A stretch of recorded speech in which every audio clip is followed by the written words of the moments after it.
Here in Chattanooga, what began in Highland Park a few years ago will debut in St. Elmo this weekend. On Saturday, the first ever St. Elmo Porchfest will present a free community festival of local music where front porches are the stages and streets are gathering places.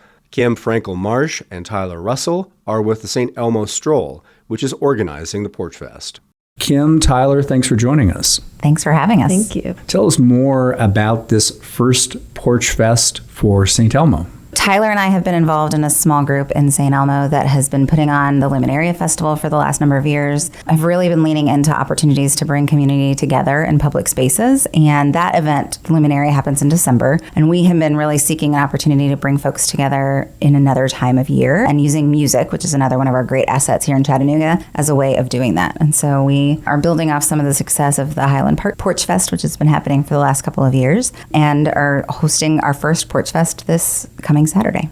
And how will it resemble the Highland Park Porchfest, and how much do you aim for it to be its own thing? Yeah. One of the things that's really unique about St. Elmo is, number one, the integration of public spaces and pedestrian pathways. And so we're really leaning into the fact that the greenway is in that space. We've got a couple of public parks. So in addition to Porches, some of those shows will be in those public spaces. There's also a great wealth of musicians that live in St. Elmo. The Woodshop listening room is located there and draws a lot of folks locally. So there's this history of music that's in the neighborhood already, and this celebration of that's been a legacy there that Tyler has been a huge part of. Tyler's one of the founding owners of that space.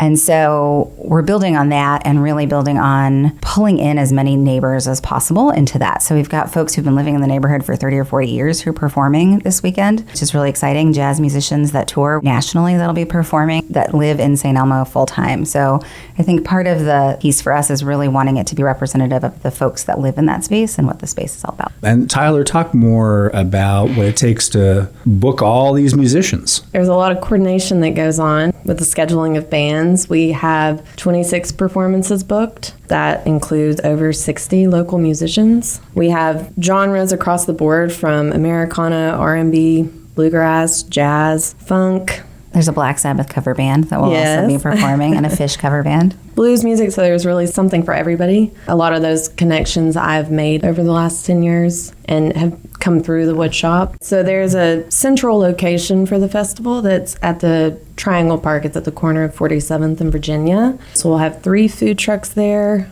and activities happening all day, including a cornhole tournament that begins at 11:30. And there is live music there as well. There's a yoga class there. And then we also have some performers from the UTC Arts-Based Collaborative. So there'll be 2 teaching artists that'll be coming and sharing their talents with some of the kids in the neighborhood, also doing some movement and some music with folks in addition to other performers in the park. Free for the community, St. Elmo Porchfest Music Festival on this Saturday, May 3rd. For people who want more information, where can they go online? StElmoStroll.com. They can also follow us on Instagram at St. Elmo Stroll. All right, Tyler, Kim, thanks so much. Thank you. Thank you.